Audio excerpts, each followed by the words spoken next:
page 27, עמוד 27, מקלט. לא.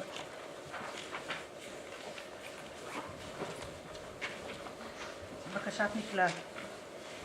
בבודה, בדהארמה ובקהילה העילאית אבקש מקלט עד להערה. באמצעות המצבורים של הקשבה לדהארמה לא אשיג בודהיות כדי להועיל ליצורים הנודדים.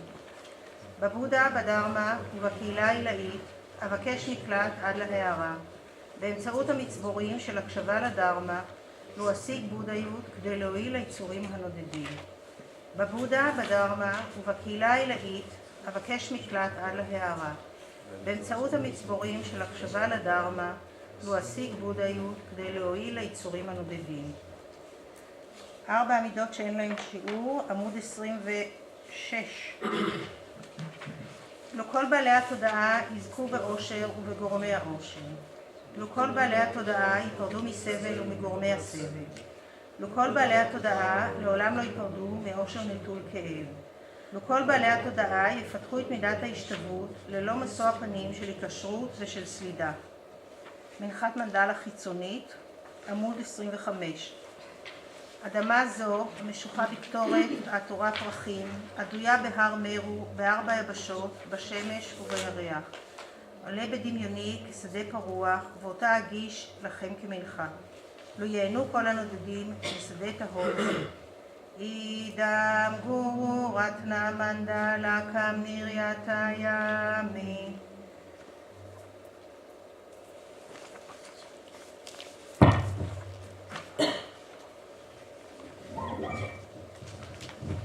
Okay, can you hear me okay? So, emptiness, ultimate nature. This is really my favorite topic, but it's so difficult. It's so difficult, and I certainly haven't understood it yet. Sorry. There's so many layers of understanding. And I thought about it a lot before when I was like thinking of the topics I will teach. And I'm thinking, well, I'm Israel, I might as well choose something a little harder. Make it a little harder, because people are very bright here.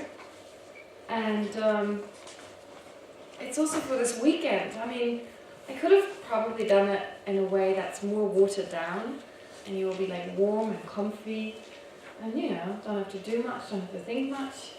But then you could also go to Eilat, right? I mean, you can do the same thing there. Just be on the beach, be warm, don't have to think much. So I thought, well, I'll just make it really hard. Thank you. I'll just add everything that can be added. So the way I studied it, I mean, the true truth. Well, this is really, I mean, I'll start off with emptiness.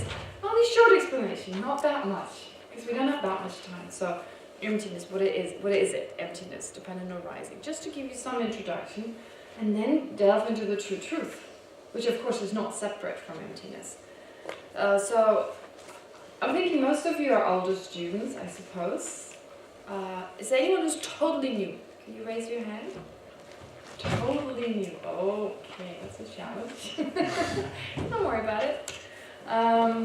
You may understand much better than myself. I mean, it's very unpredictable, this whole thing. I mean, some people get it very quickly.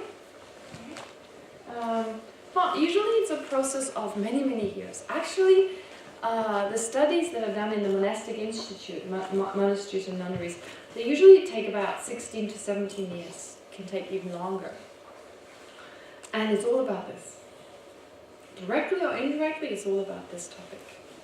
Directly or indirectly, it's about understanding exactly this. And that's just the beginning. And then when you did your study, when you're done, then you go on and delve deeper and really try to understand. It's almost like taking off the layers of an onion, kind of peeling an onion. Every time you go a little bit more to the core, more to the core. So I can't promise you, I mean, impossible to say, well, you understand it after this. I haven't understood it. I mean, again, it doesn't mean you may really walk away from here and then can teach me next time, you can teach me about it. It just depends. Everyone has a different capacity of mind, and you may, from a Buddhist perspective, you may have done this before, even in a previous life. Anyway, I'm not talking much about past and future lives. not in this course. It's basically just about how do phenomena really exist. That's what I want to talk about here. And when I put this together, I had put something together before, and then I thought, oh, it's going to be really quick. With the 3 courses, this one I started because I thought this I can do really quickly, and then Gila can translate it. I don't know, some of you may know Gila, who lives in Dharamsala, who's been doing a lot of translation work from English into Hebrew. Anyway, so I thought, well, then she has the time enough to translate it. So I thought 3-4 days, if I work morning to evening, I can put it together easily. But in mind, I had Israelis. It's like, okay, this is for Israelis. I added up 2 weeks. What was supposed to be a few days ended up to be 2 weeks. I mean, I had to squeeze it into 5 lessons, basically. And think of Israelis. It's got some shekels in here. That's an example of shekels. It's the only Israeli example I can come up with. But anyway. Okay. So therefore, I don't know how this works really. It's become much longer than I thought. But at least you have some reference, something to go back to your room and read. So please, this is your job, to go back and read. You can have it in Hebrew, you can have it in English. Maybe there's enough copies so you can look at both. But basically, yes, I would like to request you. From my side, I would like to ask you, please read this. Okay? Because it makes my job so much easier, and it'll be easier for you to understand if there's already some understanding. It'll be easier for you to ask questions, which we will keep to the end. I'll leave the questions to the end. Okay, so let's just jump into it. Not much introduction. This is basically about how phenomena actually exist. So the Buddha claimed he has seen reality, but it doesn't mean anything. His claim doesn't mean anything. He's basically saying, well, I've seen it in a certain way, and let's see whether you see it in a similar way. Let's challenge, let's investigate whether phenomena really exist the way they appear, or whether we are mistaken or not. So it's really totally up to us. No one can kind of implant that understanding onto us. I mean, it's just a matter of using our own mind. And honestly, our mind right now, our brain, our mind, is very inflexible. We don't really use our mind and our brain to the greatest degree. Like we can use it in a much greater sense, but in our day-to-day life, we're not challenged to a degree that we can use it that way. And I believe we can do amazing things with our mind. It's just a matter of training. So all of you, well, this is why this course is supposed to be a little hard. I really want to stretch your mind to its limits. And I've tried that with the other courses too, so some people were overwhelmed. So I'm just telling you right from the beginning, be prepared. There's less overwhelmment if you're prepared. If you're prepared for that. But everything what I studied, it was a lot about stretching my mind to its limits. Sometimes I thought, I cannot do this. I cannot cover this material. I can never come to understand it. And some I always did. It's like I just spent all the time I had, and then I did. And even when I was doing other things, I thought about it, and I was walking around and doing other things, and I could do it. So I just stretched my mind to its limits over and over. And it's like exercising, right? If we just take a few weights, or just move like 2 or 3 steps. It's not real exercising, like really running fast or taking lots of weights. That's when your bodies grow strong. You have to really work hard. It's all about working hard. Our texts are made. They're like code-encoded. The texts that we studied, they're like, you cannot read them. Impossible. You just read them and you go, what? The first sentence you get stuck. Why? To make it really as difficult as possible. To really challenge you. Not just the material challenging, the language is totally challenging. It's like, make sure you really need to read this page 5 times at the least. That's the kind of language they use. Okay? So it's really like encoded. And you have a teacher and then explain it, and you have to debate, you have to discuss it. It's all, some of these things could be presented in a more easier fashion in the text that we use. But no, it's made hard because we need to challenge our brain. We need to stretch it and do all sorts of things with it. There's lots of different intelligence, therefore, that are described. There's swift intelligence, being very quick. There's vast intelligence, being able to make all the connections. There's intelligence that goes very, very deep. Okay? There's so many different types of intelligence, and all of this is trained. So I don't know whether I can actually do this in those 2 days. But to give you some sense, at least to challenge you, to stretch your brains. And so it's like when you do some kind of exercise, you're not going to get terribly upset because you know you're doing the exercise to be tired afterwards. So be prepared. This is exercise of the mind, exercise of the brain. Okay? So you may be tired after that, but you take it with you home and hopefully you then go over the material again. Okay? Right, so emptiness. It starts off with, I don't know if you have the Hebrew there, so emptiness and dependent arising. That's the first kind of part I chose to get into that. To really understand, well, before I can actually explain what's called the true truth, I need to explain what's called emptiness and dependent arising. So, emptiness, please, again, a lot of new vocabulary is going to be used. Part of the challenge.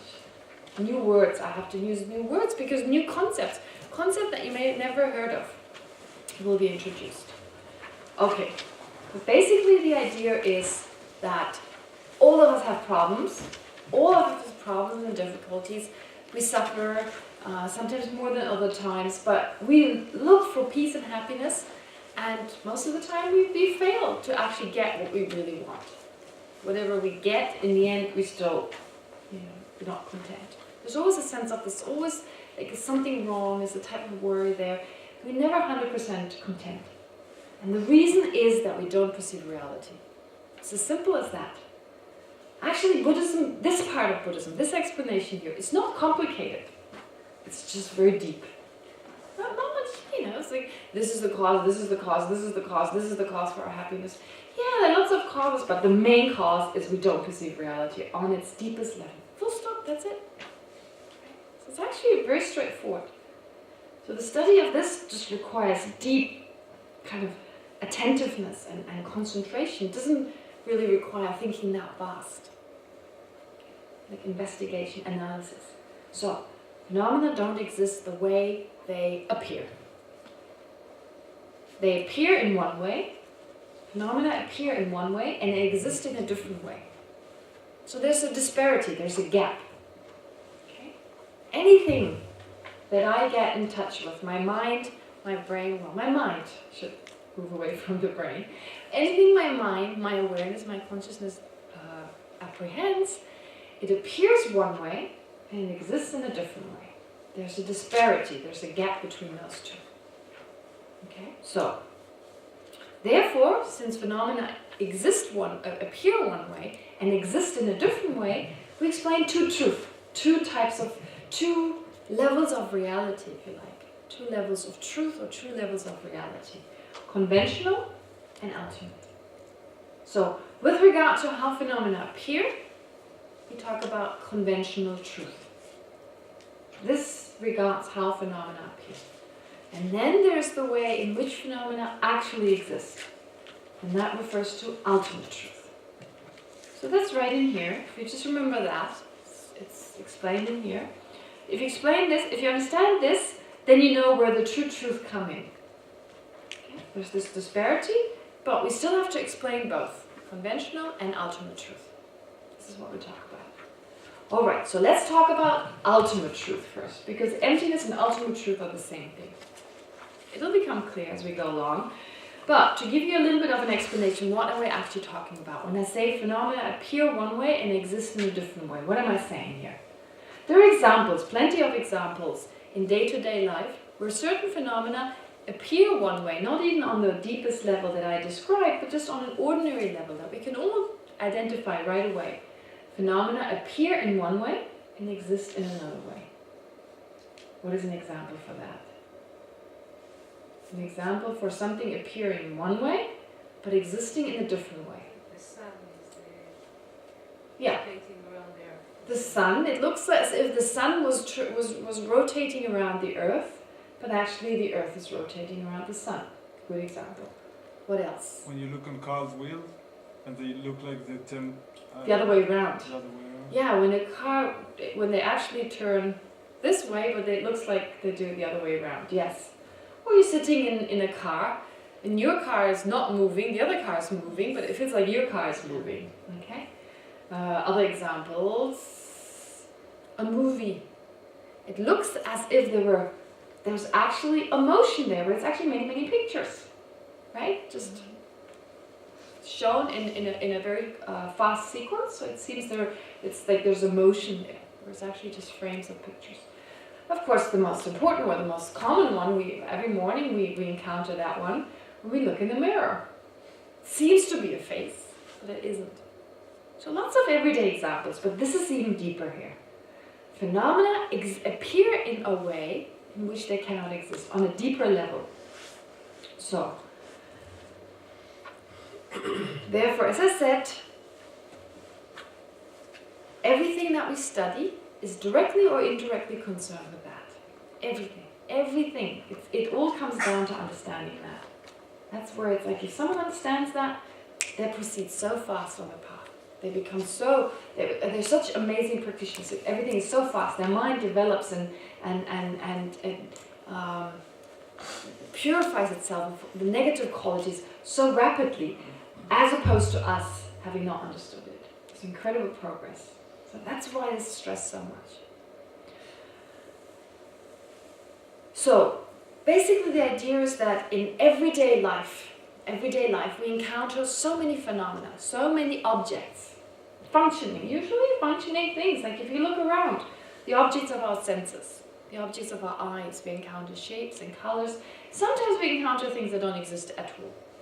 Okay? Sometimes there's just a hallucination of something, or I don't know, we're fooled by something. We have a misperception of phenomena. However, most of the things we perceive around us, they exist. Okay? And we interact with them. They appear to us and we interact with them.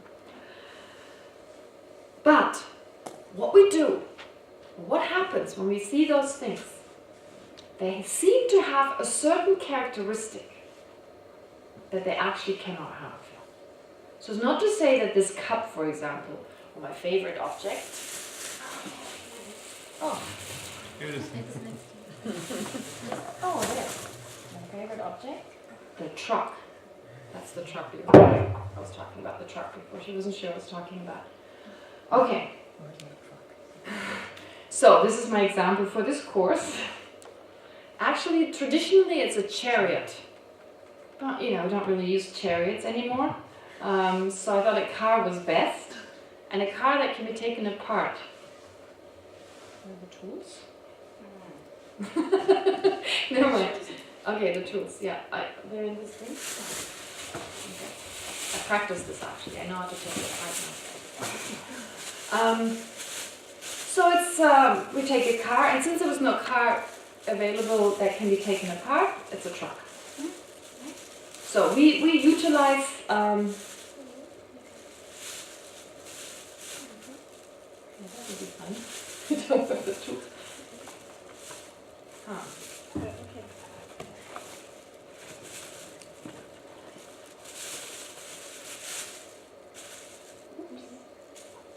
It's the day of forgetting things.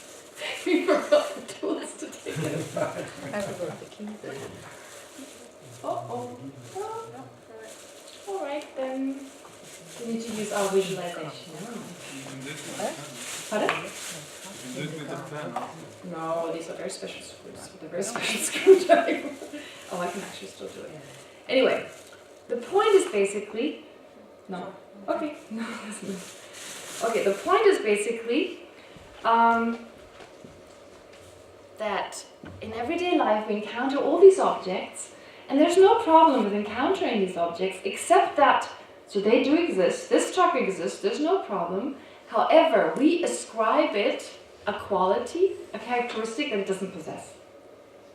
Okay? So no one is saying the truck doesn't exist. Please, this is important right from the beginning. So, to remember for the next 2.5 days, this truck exists. Okay? No problem with that. So the phenomena around us that we consider to be existent, they still stay existent. They don't go out of existence. However, there's a specific attribute, a characteristic that this object has never had, but it seems to have. Okay? Certain characteristic. Okay. So, therefore, the first step is to understand what that characteristic is. So technically, that characteristic is called the object of negation. That's the technical term. Object, it's a certain object, it's the object of our analysis, of our analytical capacity, of our analytical mind. So the object, and what kind of object is it? Object of negation in the sense, as I said previously, it's a characteristic that is not there. Therefore I need to negate it. Okay? I need to refute it, I need to negate it. So it's the object that needs to be negated, object of negation. That's where the word comes from. But it's basically a characteristic that, it's not that we make it non-existent by thinking about it. No, this characteristic was never there. We perceive it to be there, but it was never there. That's what's meant with the object of negation. And that is so hard to understand, because when we perceive this truck, it appears mixed with the truck, that characteristic. That characteristic appears mixed with the truck. So it's like in our perception, we cannot separate the existent truck and the characteristic that we also ascribe it. Okay? To us, they're the same thing. Okay? There's no difference. So therefore, when I say, let's try and identify the object of negation, we're like, what? I'm identifying the truck. When you try to identify the characteristic that I say is actually not there, that we add to this truck, we find it very difficult to see that characteristic separate from the truck, because I can't see the truck any other way. That's the hardest bit. That's the hardest part, to understand that characteristic. But it's a bit like if someone lies to you, if someone were to speak to us and not tell the truth. That is, parts of what they say is true, and parts of what they say is not true. It's very hard in the beginning to unravel what is true and what is not. Right? There's some part of it that's true and some part of it that isn't. And to unravel that, that's the challenge. And how do we unravel it? First, understand what is the lie.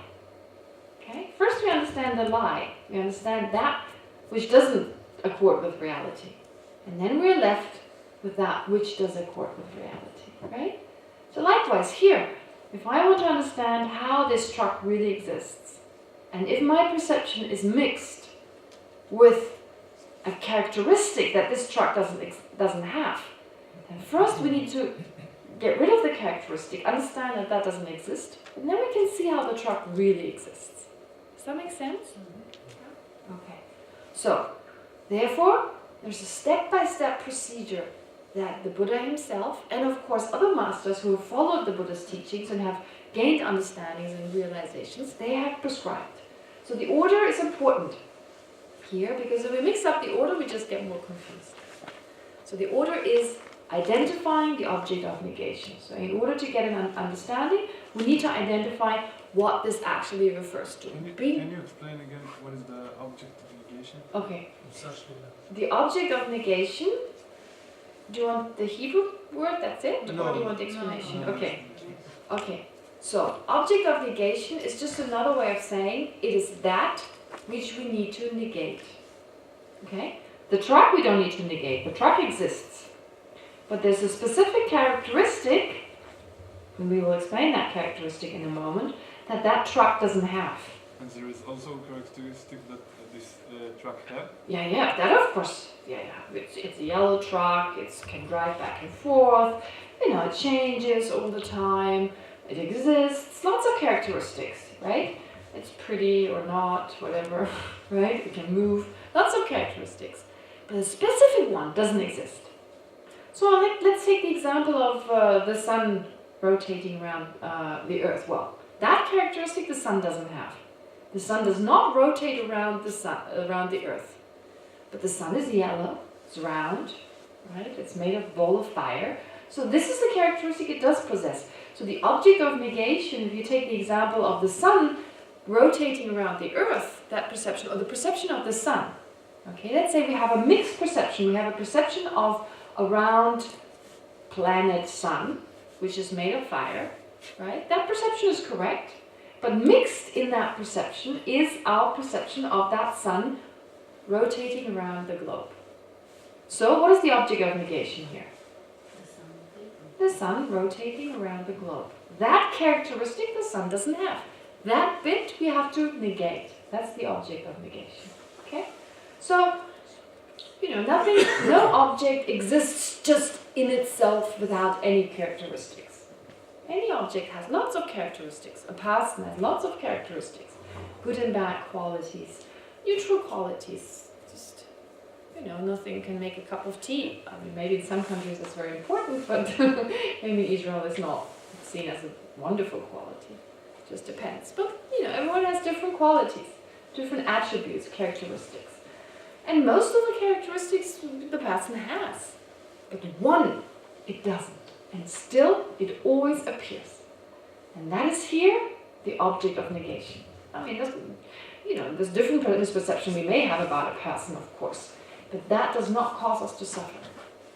The ones that really cause us to suffer, I mean, it may be a cause, a misperception about a person. If I don't perceive that person to be a serial killer, though they are, okay, it can be very dangerous, of course. But that's actually said to be less dangerous than perceiving someone in the way we usually do.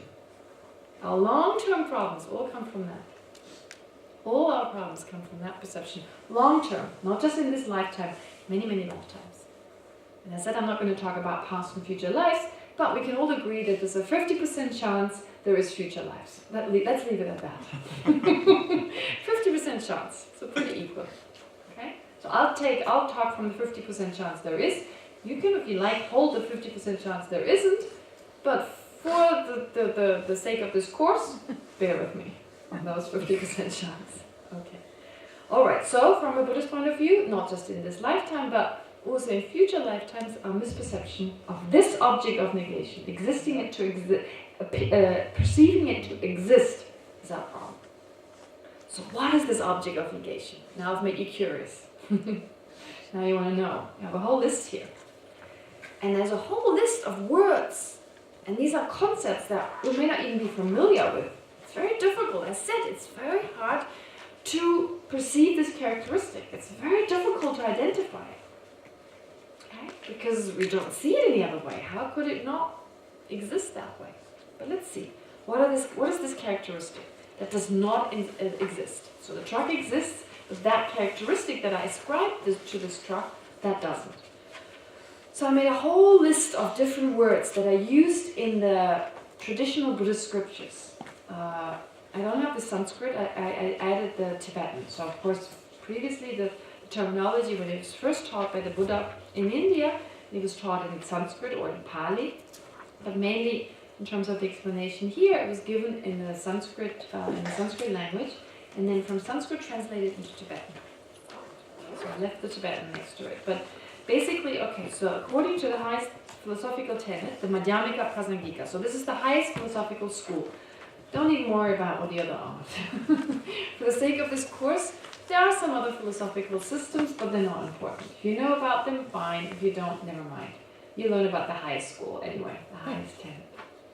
So, the following synonyms are cited as the object of negation. So please bear with or remember that they're just different words for the same thing. They actually mean the same thing. That is the characteristic that phenomena do not have. First of all, they're not truly established. Okay? They're not truly established. And I cannot explain each one of them because really they all mean the same thing. And I explained to you what they all mean. I'm sure in Hebrew it's just a mystery as it is in English. I don't know the Hebrew translation, I'm not aware of. But yes, so this is basically, I guess she's used a literal translation, so being truly existent. Phenomena appear to be truly existent, but they don't exist that way. Okay, being truly established. They appear as if being truly established. Okay, that's hard to understand, being truly established. Or existing truly, that's still difficult. Alright, here it gets a little clearer. The phenomena appear to exist inherently, intrinsically. Inherently, as if there was an inherent truck, an intrinsic truck, a truly established truck. An ultimately existing truck. the truck existing as being its own suchness, its own final mode of existence. Okay, its own suchness. I said these are just weird words in the beginning, and they become clear as we go along. But I might as well give you all the vocabulary, not hold back any vocabulary here. Exist as their own reality. This truck exists as its own reality. It exists by way of its own characteristic or its own character. It exists substantially. It's able to constitute itself. It exists from the side of the truck. It exists from the side of the truck. So some you may hold on to the ones you like the most. Some of you may go, oh, I don't understand this one. But the ones that you go, oh, there's something to it. Well, hang on to those. Existing objectively. That's a favorite one. It exists. It seems to exist objectively. Through its own power. By way of its own entity. By way of its own nature. And in addition or on top of its object of designation. So, the parts of this truck are the objects of designation. The parts of the part, or the object of imputation or designation. So its parts, on the basis of those, we call it a truck, right? These are the objects, so its parts. It seems to exist within or on top of this object of designation. It exists in addition, object of designation, which is the actual truck, the object of designation is the actual truck, and it seems to exist on top of that kind of actual truck. I mean, in a sense, like in addition to. Or on top of the basis of imputation. So the basis of imputation are the parts. It will be explained. It exists from the side of the basis of imputation and exists in the manner of covering the basis of designation or the basis of parts. Okay? So I use the word imputation, sometimes designation, but they mean the same thing actually. Designation, imputation, they mean the same thing. Okay, I know it doesn't help. The list initially doesn't really help, but all the words, and I don't think there are any more words to describe the object of negation. All right, but in other words, our ignorance or our misperception, there's a certain mind, it's called ignorance or misperception, so the way I've written this down is very much for assuming you know what I'm talking about. So I didn't give a lot of explanation of what ignorance is, it's just a misperception, our misperception. It over-concretizes. It makes this object more concrete than it actually is. Okay? It makes it more concrete. It perceives to us this truck exists as something substantial, independent, and self-instituting. As if there was some essence here, some essential carness. Pardon? How does that sound, carness, in Hebrew? I wonder. Oh, sorry, truckness, of course. How does the word carness go into it? Is there actually a Hebrew word for carness? It's probably a funny word in English. It's just this funny carness. Okay. So it seems that if we were to look for the essence of this truck, we could find it. In other words, if I ask you where, we all agree this is a truck, right? We all agree it sits here, right in front of us. But it seems to be very concrete there, existing objectively out here, waiting to reveal itself. Right? Almost like waiting to be discovered. Independently over there. Do you get that sense? Do you get that sense there's a truck out there? Sure. It's always been a truck, and for everyone it should be the same. Right? We get a sense that whatever I perceive, everyone else must perceive. Because it's objectively out there. Okay, very good, very good. Are we getting there?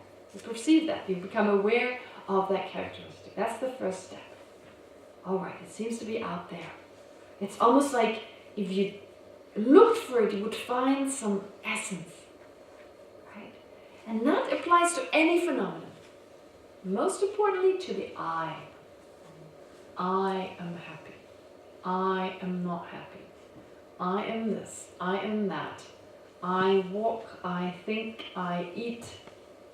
Isn't there a sense, since you came into this room about half an hour ago, a bit longer than that, There's a sense that our thoughts have changed. Yes, unfortunately, we don't keep single pointed on one object, so our thoughts have changed. Our body has changed, but there seems to be an I that is exactly the same continuum, the same thing of what came into the room. Right? If you think of like, try to become self-conscious, I that came into the room and the I that sits there now for the last, 40 minutes. Same. Solid thing. Thoughts have changed, body has changed, but that I is the same. Okay? Do you get a sense of that I? Can you get a sense of that I? Like my thoughts have changed, my body has changed, but that I is the same that came into this room and now sits there. I'll say welcome to the object of negation. Welcome the object of negation. Okay? It seems there's something independent there, an objective I, existing among its parts. What are the parts? The thoughts, the mind, the consciousness, the body. Those are the parts. Those are my parts. If you were to ask me, what parts are you made of? I would say, I'm made of different states of mind, and I'm made of a body. That's the main ingredient, if you like, the main part. That's what we're made of. Just as this car is made of wheels and this part, right? So likewise, I have certain parts. But it seems there is an I that's separate from those. Very strongly. Okay? Unchanging. Okay? Or when it changes in those huge leaps. It doesn't change moment by moment. No, because when I came into this room until now, that seems very permanent. Everything else has been changing. All right, the parts have been changing, but that I hasn't. Okay? And then with this truck, it seems, the parts have been changing, the particles have been changing. Okay? Ever since we got in, if you're a physician, like a particle physician, a physicist, if you're a particle physicist, you know that these little atoms, they have never stood still. The moment we came to this room, they have been changing. So everything about this truck has been changing really, moment by moment, because on a subtle level it's changed. If it's changed on a subtle level, it has changed. It doesn't mean that it has changed to a degree that I notice. You can't see the subtle particles. If I had these super atom eyes, I would see it's changed. You know, particle, this one has moved here, and this one here. It's been moving around. But why do I care? Wait. You'll see why you care. Well, you need to wait for that answer. Why do you care? Because it doesn't exist. You don't care about seeing things that are totally not in existence in accordance with reality? You're not concerned with that? I've been fooled my whole life. That's a little, right? But let's go into that more, okay? All right. Just bear with me. Don't ask that question yet. Okay. But just see, are we fooled by that or not? So, the truck has changed, but there's a sense, there's an essence of this truck. That's been there the whole time. Does that make sense? Right? Do you get a sense of that? And it's like a sense that there's an essence, there's something, you see, like, sometimes when you own a car, it seems that car has a personality. Do you have that sense? The car has some kind of personality. It's like, especially when we own it, it's got some character. When you have a house, and not everyone has that experience, but like there's something there. My favorite is cartoons. Cartoon characters. Calvin and Hobbes. Do you know Calvin and Hobbes? Maya, just by thinking about it, she used to laugh. Calvin and Hobbes, very famous in India. In all the Indian newspapers, you have Calvin and Hobbes. When the print is clear, you can actually get the joke.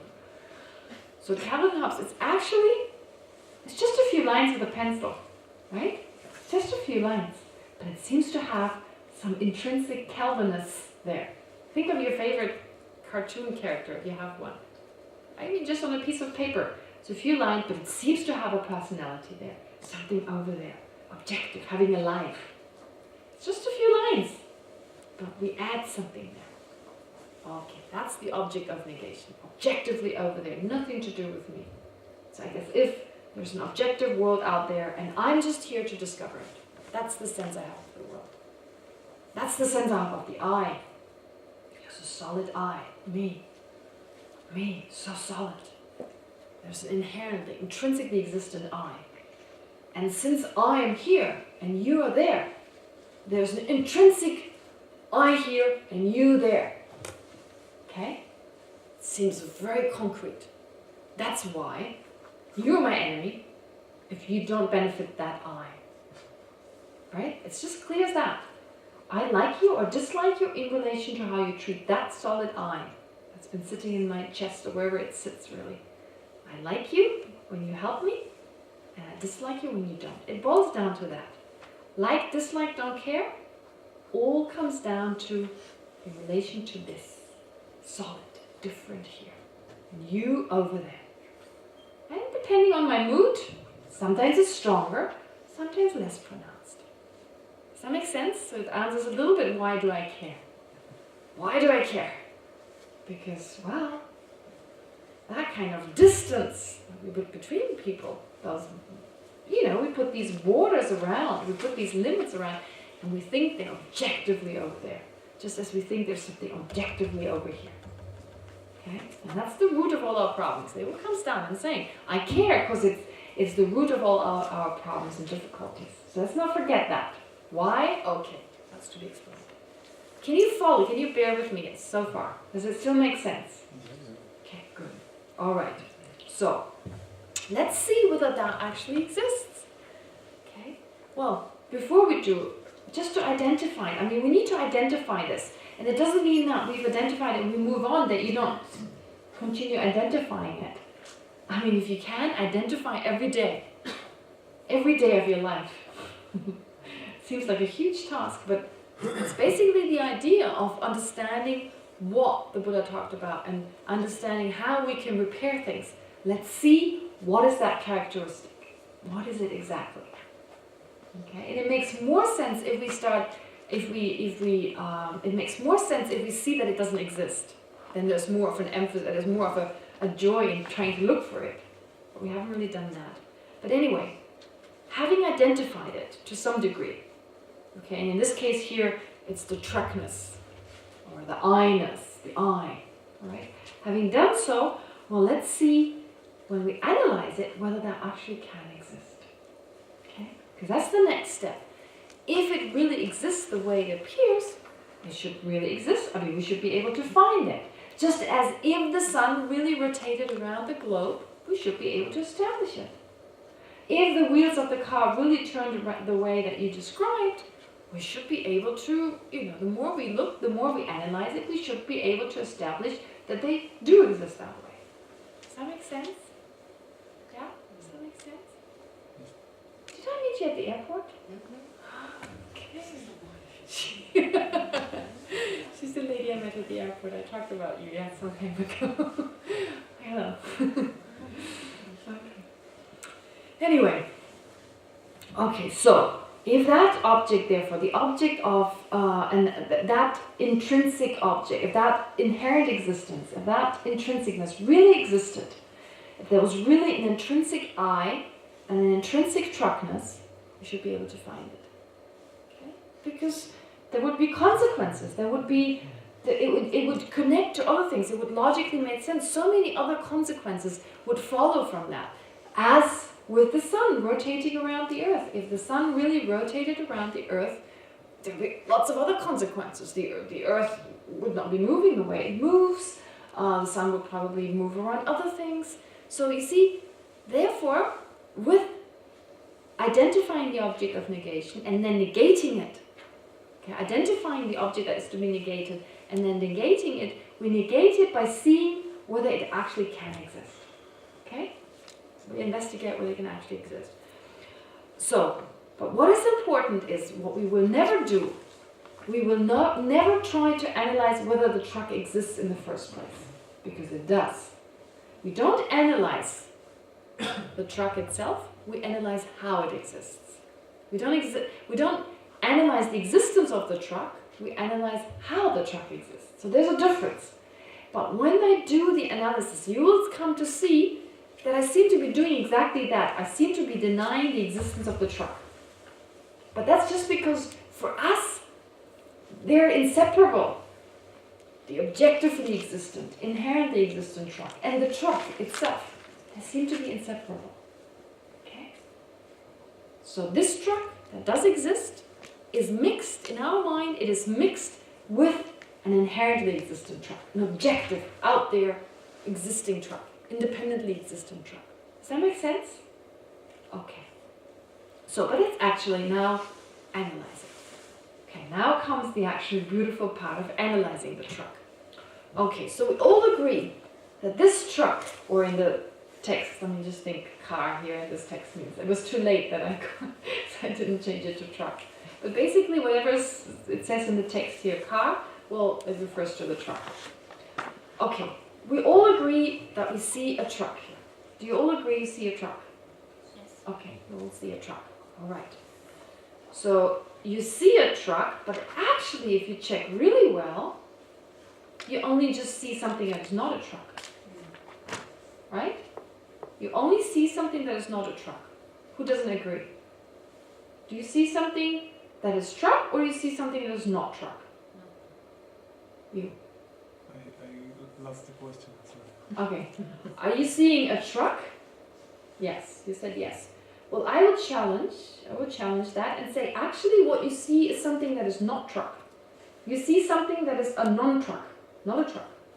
Actually, when you look, when you really investigate what you see. I can see a screw, which I would not define as a truck. Very good. You can see a tire, which you wouldn't. How many tires do you see? 3. 3. Okay. How many tires does a truck have? 4. Oh, you're missing one tire, right? Yeah. Okay. Do you see the front and the back both, or which part do you see? No, mainly the side.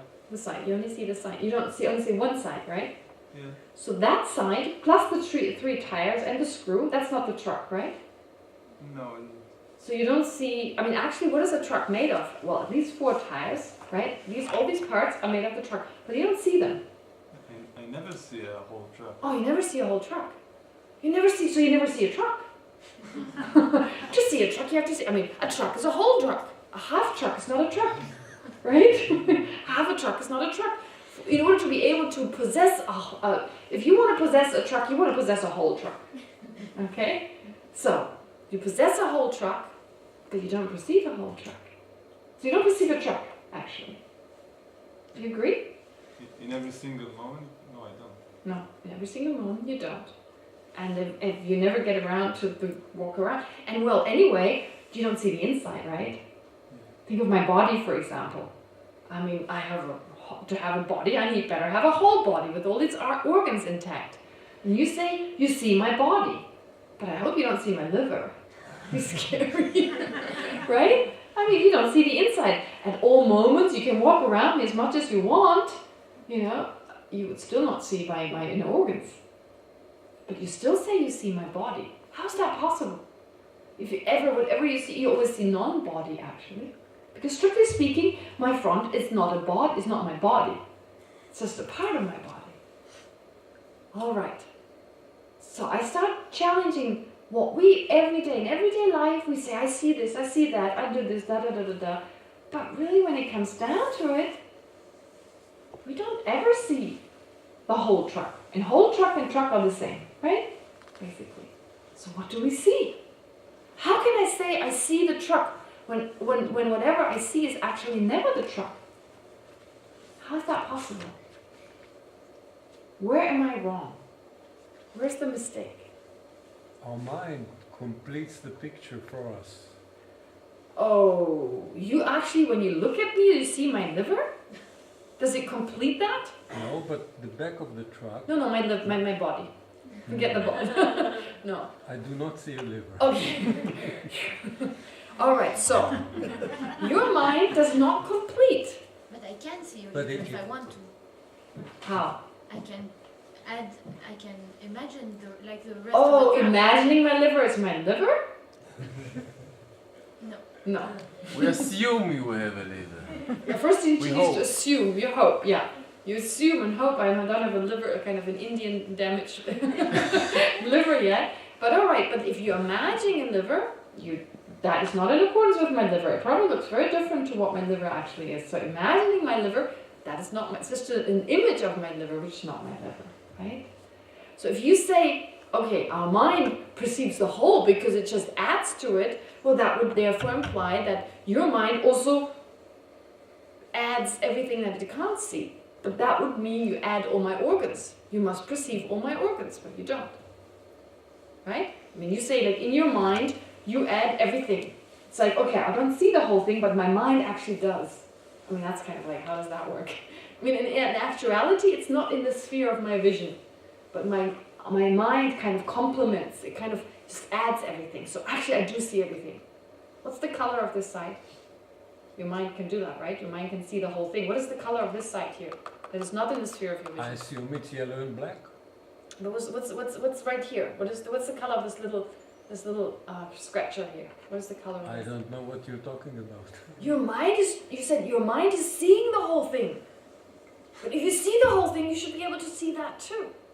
You see, my challenge, how can we actually say we see the truck if in actuality what we ever actually really see is just a part of it? And your reply was, well, our mind kind of does see the whole truck because it just adds what it can't, what's not in its sphere of vision, it kind of adds that. But it can't do that because you don't see the back of this. You don't know what's the color of this scratch. By the way, there's no scratch. I had to make that up. But you see my reasoning? I mean, it's not true not for the sake of just arguing, but it's the kind of reasoning. Our mind just always just sees a part of it, and still we say we see it. How is that possible?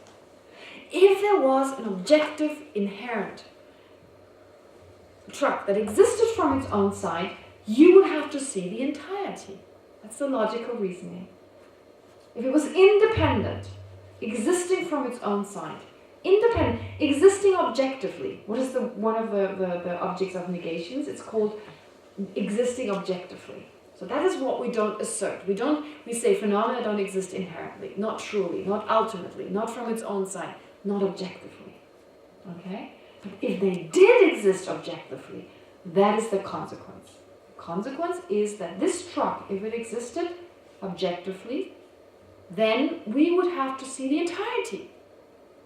We could not say we see truck in dependence on seeing something that is not truck. Does that logic make sense? No? No. You see, because the reason that it doesn't make sense is because for us, truck and inherently existing truck are exactly the same. That's why it's so difficult. But can you give me another reason for why we say we see truck if actually we never see the entire truck? Out of experience. Pardon? Out of experience. We've seen so many trucks in the past Uh-huh. that we just, out of experience, we see. When you see my body for the first time, you're seeing a body, okay, but my body, that's not out of experience. You see it for the first time. If you see it for the first time, then how can you say? I mean, you don't even know whether I have certain organs in my body, right? Can't say. Yeah. Just because other people have them. But technically speaking, I never see a body more than once. Because it More than once? Because it always changes. Oh, okay. All right. You just see it, but you still see the body. It doesn't become a non-body, does it? No, but Even though it changes moment by moment. It's not like I'm Kazawomo one moment and then like I'm Ronnie the next moment. no, but I think You keep seeing my body, right? Yes. But you don't see exactly the same thing. No one says that. Okay. Okay, but you're right. You're helping me. You're here doing my job, analyzing. Do we always see the same? We say we do. I see the same person, but actually we don't. Very good. I haven't even gone into that yet. We say, I see. What's your name? Michael. Michael. I say, I see Michael. I say, oh, that's the same Michael I met last week. No. Michael's body is totally gone. Mind is totally, well, changed. You know, it's not the same body, not the same mind. And still I can say, I saw Michael. Is that correct or incorrect? If Michael was existing objectively, independently, he couldn't change. Right? Objective existence means independent of mind. Independent existence, existing from its own side, means it doesn't depend on other things to exist. Right? To exist from its own side. We have a sense this truck exists over there, from its own side. Right? From its own side, it's like that. It's its own entity. It's a concrete object there. But if it really existed that way, then it wouldn't have to depend on anything. Okay? It wouldn't have to depend on its particles changing all the time. It wouldn't change. It couldn't change. Yes. We can never see something that is really absolute. No, but it Everything seems that way. Yeah. That's the problem. I'm not disagreeing with you. I'm saying our problem is that phenomena appear one way, they appear to be over there. They appear to be, we never question this. I see a truck. Yes. I never question that what I actually see is just a part of it, right? Dependent on so many factors. No, it seems to be out there, independent, able to establish itself. Right? Okay? When I say I perceive the I mean, what is that I perceive? I perceive another person. It's just a part of their body, maybe. Maybe I observe a gesture or something. I never perceive a person. It's still, Michael seems to exist so solidly over there. There's some Michaelness. Some ness there, right? Michaelness, however you say that in Hebrew. I don't know how you would say that in Hebrew. Huh? Michaeliut. Oh, Michaeliut. There's Michaeliut right in front of me. Seems so solidly there, right? Yeah. But actually, that's we don't question that. Okay? We don't question that, and therefore we totally believe in that. And all our actions are then, everything we think after that, every thought that arises from that is governed by that thought. Michaeliut, over there. Right? And then, I mean, depending on who it is, maybe one day I have an encounter with him and you say something that hurts me. I don't care whether you said something nice to my neighbor, you said something hurtful to me. And Michaeliut becomes really bad, objectively. That's from his own side, he's negative, he's bad. Right? He's really not good, I don't like him. So he becomes an objectively bad person. Nothing to do with me. Not to do with my perception of Michael. No, that's really who he is. Because he exists from his own side. Okay? Does that make sense? And then it makes sense that I can harm you. Right? Because you're really bad and I'm good. Black and white, right? You're bad, I'm good.